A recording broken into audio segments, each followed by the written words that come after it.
is the official CEO by most people's standards if you Google it. And there you go. Here we go. We're off. We're off to see the wizard. Okay. It's knight f3. It is knight f3. And once again, it's a Kali system, which did give Anish Giri the kind of position that he wanted in their second match game. It was a slight edge for white. Nothing ultimately came of it. But in an Armageddon game, black has less time to solve problems that white will pose him out of the opening. This is similar to what Anish had against Max Warmerdam in their final game of Tata Steel. Yeah. And we might be headed straight for an IQP battle if the tension breaks and black has an isolated queen pawn. It's dynamic enough that you're definitely going to get winning chances. So that's good.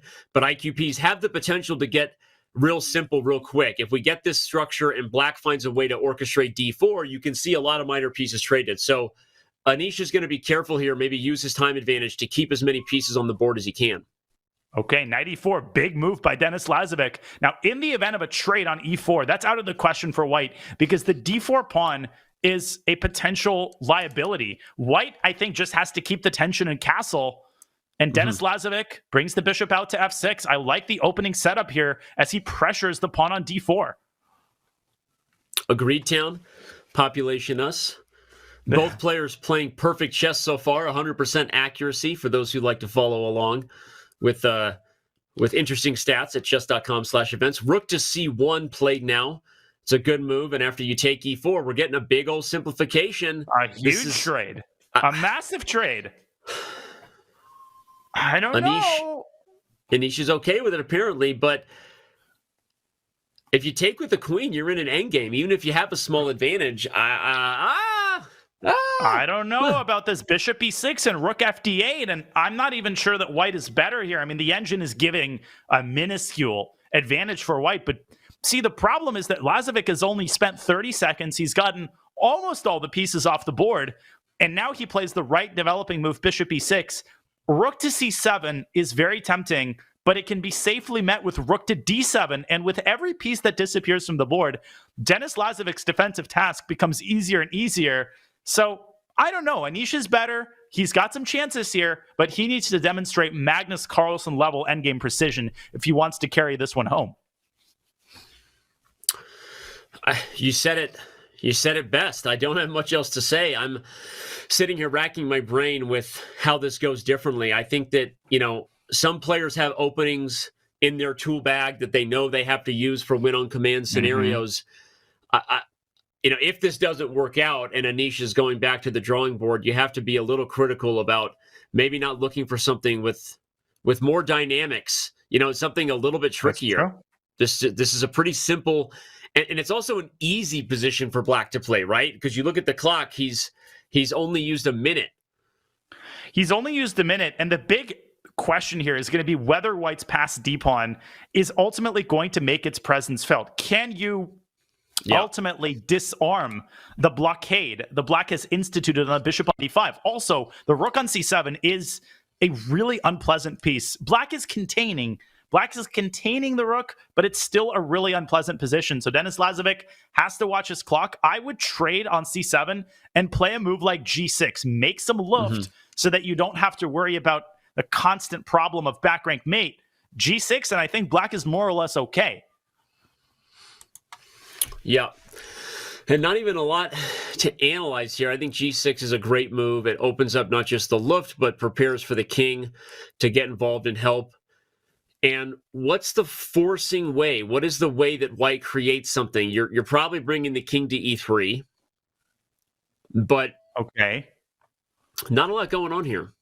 Not a lot going on, and Denis Lazavik chooses this moment to pause. I think he's thinking about e takes f3, but he finds the move g6.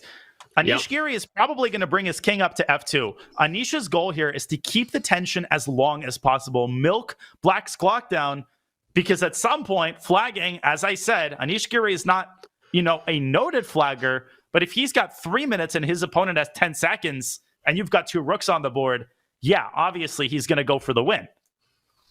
Yeah, it's interesting because I'm thinking about the other strategy here, and I remember an Armageddon battle that Anish Giri lost in an otherwise tame looking rook endgame. Of course, you know what I'm talking about. Nihal Sarin against Anish Giri from the Chess.com Global Championship. You and I were in Toronto.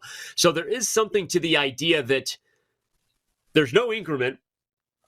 Let's get a rook ending where, yeah, normally you would draw, but maybe I just put you in a position where I just straight up flag you. Absolutely. And now it's Anish Giri's turn to take a longer thing. King f2 is what I was expecting. Maybe he's considering f takes c4, bishop takes c4, and then bishop to c4, going after the f7 pawn. But that feels like it liquidates the game even further, and black really starts to knock on the door of a draw after rook takes d4 in that position. Yeah, it's f takes, bishop to c4. A couple options there. You could take d4 for f7. You could play bishop d5, and at the end of the trade, though, white wins 2 for 1. So you probably don't want that rook ending. I think, although, do you? Because if you take b7, white gets both in time. So okay, I guess this is worth considering. Anish is ultimately declining doing it. Plays king f2. Okay, on the board. Good move. Still very much a game. Still very much a game, and black still very much in the defensive here. E takes f3, but after g takes f3, Danny, the bishop can drop back to c6, and I'm not actually sure that Anish Giri will be able to defend the d4 pawn. This is looking really grim right now for Anish. He needs a big mistake from Denis Lazavik. He needs some sort of a nervous move in order to garner real chances here. Yeah, let's analyze that, because I think it's trickier than it first looks. The best move here, according to the engine, is bishop takes f3. But the reason is if g takes, as Don just said, bishop c6, you can play king e3, but here comes a draw. And the reason is that after check, you can't go to d3 because bishop b5 and it's game over. Exactly. And if you go to d2, we just head right back to d8 and you're in a similar spot. So, although maybe he can go to c3 at the end of the line. Yes, I think this might be the best chance, and he's made a move. Yeah.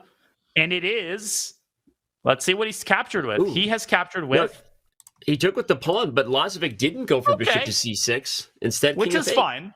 Nothing wrong with king f8. I mean, he's maintaining the status quo, and right now he's basically asking Anish, like, where is the win going to come from? And now I would give a check on e8 and go back to d8, or go back to e7, potentially. Go up to e7. Yeah, and also asking Anish, where's the advantage, right? Because guess what? There is none. The time advantage on the clock is all but gone. It's all but gone. I don't see this working out for Anish. Rook back to e8. The bishop endgame is a dead draw. Black has 0 problems there. Anish needs to play rook c5. He needs to just try to outplay his opponent, and at this point, an equal endgame. Yeah. Played it. Okay. Gonna try to keep the pieces on the board, keeping hope alive. Not really. Most likely a draw. I don't see Denis it. Lazavik. Look at the clock situation also, Danny. It's now fully equalized. Yeah.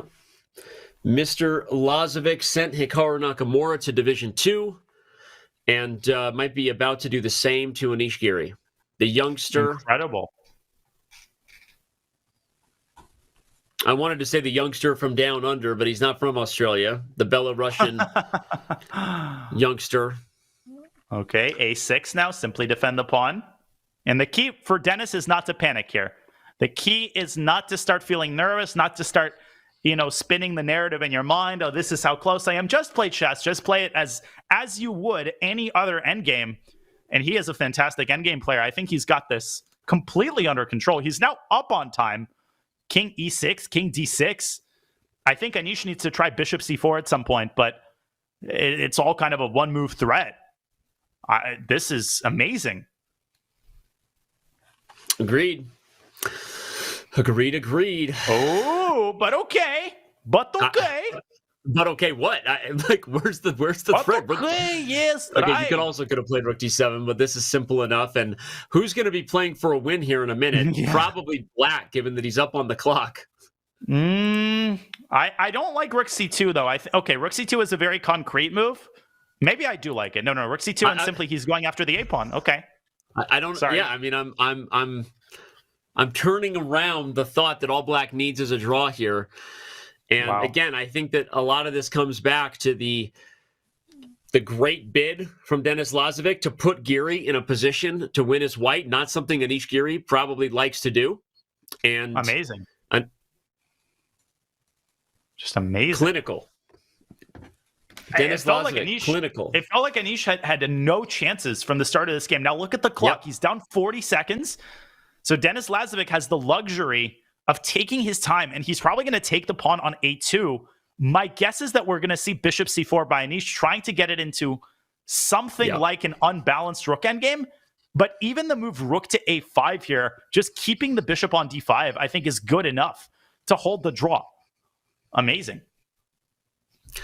Amazing. And the eval bar is only equal if white chooses the forcing draw lines. But reminder, we're in Armageddon here. A draw, and Denis Lazavik wins anyway. So don't be surprised when that eval bar quickly shows that black is winning when Anish Giri refuses to let the game end peacefully. So just fantastic chess. A fantastic day from Denis Lazavik right now. And I would say the last hurdle right now is this rook endgame, because white is down a pawn, but white does have a rather menacing set of pawns on the queen side. d5 check, king to e7, and rook b8 can be tried by Anish, and he is threatening the move c6 here. So Denis needs to be a little bit careful. King d7 maybe, just stop the rook from infiltrating to the 7th rank. Yes, on the board. King e7, just go back. But okay. But black also could have just checked, because if white ever goes to e5, it's checkmate in the end with f6. Wow, great spot. So, I mean, black could just check. And again, if you're checked on d4 and try to hide, that's f6 checkmate. Wow. So, okay, Lazavik doesn't go for it. Is c6 check a move? No. King c7. Well, d6 is a move. Maybe you could try d6, and I feel like it's gotten a little bit scarier for Denis Lazavik. Anish Giri knows that objectively he doesn't have much, but he has to find a way to tighten the screws, make it as practically difficult as possible for Denis. Although d6, rook b5, and then king d4. So my vote is d6 here. Yeah. Gotta try it. Gotta try it. You're saying there's a chance. He's done it. Good move. He does it. Okay. Now maybe a5. Denis can basically do nothing here, but that's always kind of hard to make yourself do when you're on the verge of panicking. So still some work to do for black. Rook b5 allows king to d4. So you can't win the pawn directly. And you definitely don't want the king to get to d5. That would be a problem. You could try to push a5 and go for a race. Giri hoping for absolute fury. Working our last subscriber's name into the commentary here. Over for some absolute fury on the chessboard to keep the fire alive. Okay. Shout out to the 60-month subscriber. But all of a sudden, this is getting complicated for Denis. Rook to c4 is an excellent move, though. Going after the c5 pawn and temporarily sacrificing actually a bunch of his pawns. But as long as he can eliminate the c5 pawn, I think he should have enough to draw the game. Yeah, if c5 falls, d6 will come with it. And what's funny is, even if somehow white wins both of these pawns, in theory, this is also a drawn ending as long as the king is within striking distance. You can't win with the split corner and bishop pawns. Yeah. Okay, that's not necessarily what Lazavik is shooting for, especially with no increment, but it is something to keep in mind. It is indeed. And now 90 seconds for Anish Giri as he desperately tries to find a way to keep the game going. Rook takes b7, rook takes c5, rook takes h7. Lazavik will just slide his rook over to d5. And now flagging is more or less off the table. Anish Giri investing the rest of his time to figure something, any way to keep the game going.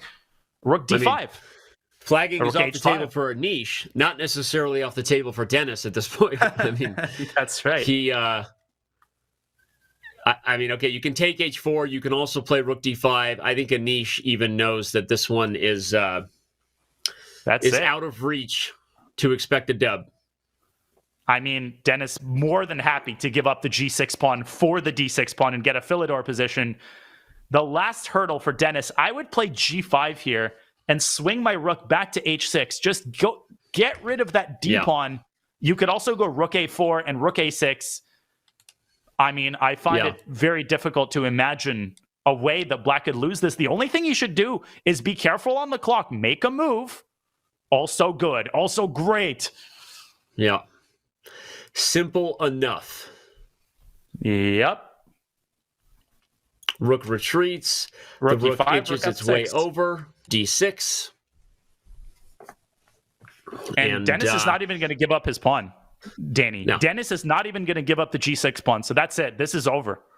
He doesn't need to. Honey Badger takes what he wants. He's going to take D6 without giving up G6. And I mean, he's 30 seconds up. Only Denis can flag his opponent. Barring a rook blunder, this is a draw. Always a little nerve-wracking. Always a little nerve-wracking. Look at Anish. He's doing his best. I love your pure excitement. But speaking of excited, Denis Lazavik, the kid, sends home Hikaru Nakamura. Not home, sends him to D2. Anish Giri will join his fellow 2800 Club member. Are we looking at a future member of the 2800 Club? Denis Lazavik gets the job done, draws with Black. Pretty sure he's nodding to our fair play team. Shout out to the event staff making it happen behind